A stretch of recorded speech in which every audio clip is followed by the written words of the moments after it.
बारामती आणि दौंड तालुक्यातील शाळांना आमदार फंडातून साहित्य वाटप झालं आहे। यावेळी आमदार जयंत आसगावकर यांच्यासह अजित पवार उपस्थित होते। शरद पवार जुन्नरमध्ये आदिवासी परिषदेला उपस्थित होते। पक्षफुटी दरम्यान तटस्थ भूमिका घेणाऱ्या आमदार अतुल बेनकेंच्या घरी पवारांनी भेट दिली नाही, त्यामुळे बेनके यापुढे काय भूमिका घेणार याकडे सगळ्यांचं लक्ष लागलंय। महाराष्ट्रातील गणेशोत्सव निर्विघ्नपणे पार पाडल्यानं राज ठाकरेंनी प्रशासकीय यंत्रणांचं ट्विटरद्वारे कौतुक केलं। नेहमीप्रमाणे स्वतःच्या घरातील सण बाजूला ठेवत यंत्रणांनी जे काम केलं ते प्रशंसा करण्याच्या पात्र असल्याचं ते म्हणाले। जुन्नरमध्ये राष्ट्रीय आदिवासी अधिकार परिषदेचं आयोजन करण्यात आलं होतं। यावेळी शरद पवार उपस्थित होते। त्यांनी राष्ट्रवादीचा संस्थापक मीच असल्यानं अध्यक्षपद माझ्याकडेच राहील असंही म्हटलंय।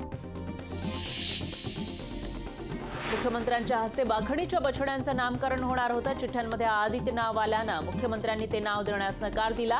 त्यानंतर आदित्य ठाकरे त्या बछड्याच्या भेटीला गेले। सीताराम येचुरी यांनी राष्ट्रपतीपदासाठी प्रकाश आंबेडकरांचं नाव सुचवलं होतं, त्यावर वंचितनं ट्विट करत त्यांना प्रत्युत्तर दिलं। काँग्रेस आणि डाव्यांनी आदिवासी उमेदवार द्यावा अशी मागणी वंचितकडून करण्यात आली। काँग्रेस नेते विजय वडेट्टीवार यांनी मुनगंटीवार यांच्यावर घणाघाती टीका केली। मुनगंटीवार अफजल खानाचा कोथळाही शोधून काढतील, वाघनख खरी असल्याचा सगळा बनाव आहे असं ते म्हणाले। वाघनख ही शिवाजी महाराजांची नसल्याचा दावा आदित्य ठाकरेंनी केला होता। वाघनख आता खरी आहेत की खोटी हे पाहायला नेमकं कुणाला पाठवलं पाहिजे हा आदित्य ठाकरेंनी सांगावं असं म्हणत शहाजीबापू पाटील यांनी आदित्य ठाकरेंना प्रत्युत्तर दिलं। भाजप आमदार गोपीचंद पडळकर यांचा सांगोल्यामध्ये भर पावसात वाढदिवस साजरा करण्यात आला। कार्यक्रमादरम्यान जोरदार पाऊस झाला। विशेष म्हणजे शेतकरी कामगार पक्षाच्या प्रमुख पदाधिकाऱ्यांच्या वतीनं आमदार पडळकर यांच्या सत्काराचंही आयोजन करण्यात आलं। शिवसेना आमदार नरेंद्र भोंडेकर यांनी फडणवीसांना घरचा आहेर दिला। फडणवीसांकडे 6 पालकमंत्रीपदं असल्यानं भंडारा जिल्ह्याकडे दुर्लक्ष होतंय असं ते म्हणाले।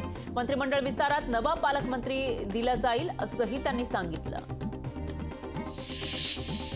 बाळासाहेब थोरात यांनी इंडिया आघाडी सर्व निवडणुका एकत्र लढणार असल्याचं सांगितलंय। लोकशाहीची गळचेपी सुरू असल्याचंही ते म्हणाले। बारामतीमधील आमराई परिसरात स्वच्छता मोहिमेच्या वेळी अजित पवार यांचं भाषण सुरू असताना महिलेनं घंटा गाडी येत नाही अशी तक्रार केली। ताई गाडी येत नाही ना, म्हणूनच दादा आले असं म्हणत अजित पवार यांनी मुख्याधिकाऱ्यांना बोलावून हा प्रश्न सोडवला। बारामतीमध्ये उपमुख्यमंत्री अजित पवार स्वच्छता मोहिमेद्वारे श्रमदान करत असताना एका महिलेनं नळाला स्वच्छ पाणी येत नाही अशी तक्रार केली।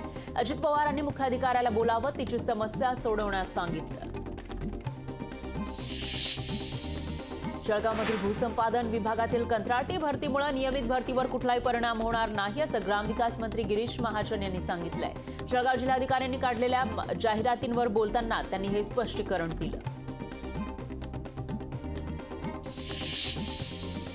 मराठा समाजाच्या आरक्षणासाठी महाराष्ट्र हादरून सोडणारे मनोज रांगे पाटील आता राज्याच्या दौऱ्यावर निघाले। या दौऱ्यावेळी यवतमाळ जिल्ह्यातील शेंबाळ पिंपरी इथं त्यांची जाहीर सभा झाली। 40 दिवसांमध्ये आरक्षण घेतल्याशिवाय राहणार नाही अशी स्पष्ट भूमिका त्यांनी मांडली।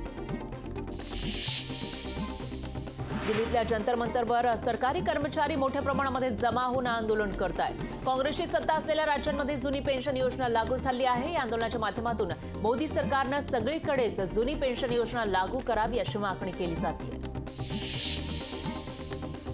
धनगर समाजाला अनुसूचित जमातीमधील आरक्षण देण्यास आदिवासी समाजाचा प्रखर विरोध आहे।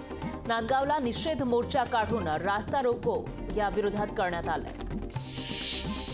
जालन्यातील बाटूर इथं आदिवासी समाजाच्या वतीनं रास्ता रोको आंदोलन करण्यात आलं। आदिवासी समाजातील घुसखोरी थांबवावी या मागणीसाठी दिंडी महामार्गावरील हा रास्ता रोको करण्यात आला। महाराष्ट्रातील आदिवासीच्या आरक्षणामध्ये इतर कोणत्याही जातीचा समावेश करू नका यासह विविध मागण्यांसाठी परभणी जिंतूर रोडवर झरी इथं रास्ता रोको आंदोलन करण्यात आलं। अखिल भारतीय आदिवासी विकास परिषदेनं हे आंदोलन केलं।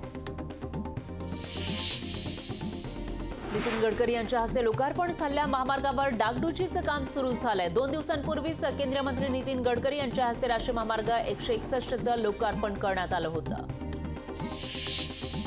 सातारा जिल्ह्यातील बेटणे आणि रणसिंगवाडी या 2 गावांचे गेल्या 8 दिवसांपासून पाण्यासाठी उपोषण सुरू होतं। आमदार महेश शिंदे यांनी सरबत पासून आंदोलनकर्त्यांचं उपोषण सोडवलं। सर्व मागण्या सरकारनं पूर्ण केल्यानं गावकऱ्यांनी शासनाचे आभार मानले आणि आनंदोत्सव साजरा केला। आरक्षणाच्या मागणीसाठी मराठा समाज गेल्या 40 वर्षांपासून संघर्ष करतोय, असूनही आरक्षणाचा प्रश्न सुटलेला नाही। त्यामुळे सरकारनं ठरवून दिलेल्या 40 दिवसात मराठा समाजाला आरक्षण मिळेल असं वाटत नसल्याचं संभाजी ब्रिगेडचे अध्यक्ष प्रवीण गायकवाड यांनी म्हटलंय।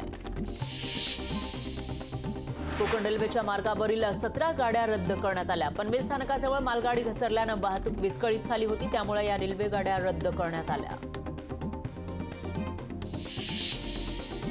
कोकण रेल्वे ठप्प झाल्यानं प्रवाशांनी मोर्चा एसटीकडे वळवला। एसटीकडून जादा बसेसची व्यवस्थाही केली जात होती, तरीही बसेस अपुऱ्या पडत होत्या। माणगाव एसटी बस स्थानकामध्ये बस पकडण्यासाठी प्रवाशांची झुंबड उडाली। मुंबईतील शासकीय आणि महानगरपालिका केंद्रावर 2 ऑक्टोबरला सार्वजनिक सुट्टीमुळे कोविड लसीकरण बंद राहणार आहे। 3 ऑक्टोबर 2023 पासून लसीकरण मोहीम पूर्ववत होईल। सलग सुट्ट्यांमुळे माथेरान घाटातही वाहतुकीचा खोळंबा झाला। वाहनांची गर्दी वाढल्यानं काही पर्यटकांनी गाड्या रस्त्यात पार्क करून चालत जाणं पसंत केलं। नगरपालिकेनं दुर्लक्ष केल्यामुळे अबालवृद्धांना त्रास सोसावा लागत असल्याचा आरोप होतोय। सलग सुट्ट्यांमुळे पर्यटकांनी एकच कासपठाराकडे गर्दी केली, त्यामुळे बामणोली तापोळा इथं वाहतूक कोंडी झाली। तर मोठ्या प्रमाणामध्ये वाहतूक कोंडी झाल्यानं पर्यटकांना अनेक समस्यांचा सामना करावा लागला। शिवराज्याभिषेकाच्या 350व्या वर्षानिमित्त 1 आणि 2 ऑक्टोबरला गडकिल्ले परिसरात स्वच्छता मोहीम राबवण्यात आली। या प्रशासकीय, औद्योगिक प्रशिक्षण संस्था, सामाजिक संस्था, दुर्गप्रेमी यांनी सहभाग नोंदवला। जळगाव जिल्ह्यामध्ये डेंग्यूचे रुग्ण वाढले। डेंग्यू रुग्णसंख्या 350 वर गेली आहे। शासकीय रुग्णालयांसह खासगी रुग्णालयामध्ये डेंग्यूच्या रुग्णांवर उपचार सुरू करण्यात आले। वसई विरार महापालिकेच्या वतीनं पायबाट प्रोडक्शनच्या प्लास्टिक बंदी या पथनाट्यातून शहरातील विविध भागामध्ये प्लास्टिक टाळा, कापडी पिशव्यांचा वापर करा हा संदेश देण्यात आला। राष्ट्रपिता महात्मा गांधी यांच्या जयंतीचं औचित्य साधून केंद्र सरकारच्या वतीनं राबवण्यात आलेल्या स्वच्छ अभियानाला दहिवडीमध्ये चांगला प्रतिसाद मिळाला। माण तहसील कार्यालय आणि दहिवडी बस स्थानक या ठिकाणी माणखटावचे आमदार जयकुमार कोरे यांनी स्वतः हातात झाडू घेऊन स्वच्छता केली। राज्यभर सुरू असलेल्या स्वच्छतेसाठी 1 तास या उपक्रमाला हिंगोलीमधील नागरिकांनी उत्कृष्ट प्रतिसाद दिला। नागरिकांनी स्वतः हातात झाडू घेऊन सार्वजनिक ठिकाणी स्वच्छता केली। नाशिकच्या दिंडोरी तालुक्यामध्ये आशेवाडी इथं स्वच्छता हीच सेवा या उपक्रमाची सुरुवात झाली। या उपक्रमात विद्यार्थी गावकऱ्यांसोबत केंद्रीय आरोग्य राज्यमंत्री डॉक्टर भारती पवार यांनीही सहभाग घेतला। वर्ध्यामध्ये जय भीम मित्र परिवार यांच्या वतीनं भीम सकाळ कार्यक्रम घेण्यात आला। या कार्यक्रमात अनेक कलाकारांनी आपली कला सादर केली। वर्धेकरांनी या कार्यक्रमाला मोठ्या संख्येनं उपस्थिती लावली। परभणीमधील घोणसई गावात स्वच्छता मोहीम राबवण्यात आली। सरपंच आणि उपसरपंच यांच्या नेतृत्वात राबवण्यात आलेल्या या स्वच्छता मोहिमेला गावातील नागरिकांनीही मोठा प्रतिसाद दिला। पाथरीमध्ये शिवसेना अल्पसंख्याक विभागानं 1 तास स्वच्छतेसाठी हा उपक्रम राबवला। यामध्ये शिवसेना अल्पसंख्याक नेते सईद खान यांच्यासह माजी नगरसेवक आणि जिल्हा परिषद सदस्यांनी हातात झाडू घेऊन सफाई केली। पंढरपूरमध्ये भारतीय राजमार्ग प्राधिकरणाच्या वतीनं 1 तारीख 1 तास स्वच्छता मोहीम राबवण्यात आली। पंढरपूर नगरपालिकेच्या वतीनं यावेळी संपूर्ण शहरात स्वच्छता मोहीम राबवण्यात आली।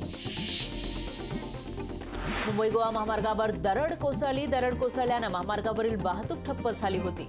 तर निवळी इथं ही दरड कोसळली। महामार्गावर दोन्ही बाजूला वाहनांच्या रांगा त्यामुळे दिसून आल्या। वाशिमच्या शाळेत विद्यार्थ्यांना जेवणामध्ये फक्त चटणीच मिळत होती याची तक्रार केल्यावर विद्यार्थिनींना मारहाण करून शाळेतून काढण्यात आलं। विद्यार्थिनींनी नियमित जेवण मिळत नसल्याची तक्रार आमदार राजकुमार पटेल यांच्याकडे केली। पुणे इथल्या नारायणपेठमध्ये 2 भामट्यांनी तिघांची आर्थिक फसवणूक केली आहे। 20 लाखांचे 5 कोटी होतील असं सांगितलं, मात्र ते परत न आल्यानं पोलिसांनी या संपूर्ण घटनेचा तपास केला। त्यामध्ये या गुन्ह्यात आतापर्यंत 2 जणांना अटक झाली आहे। लोकशाही मराठी ऐका, पहा, जागरूक रहा।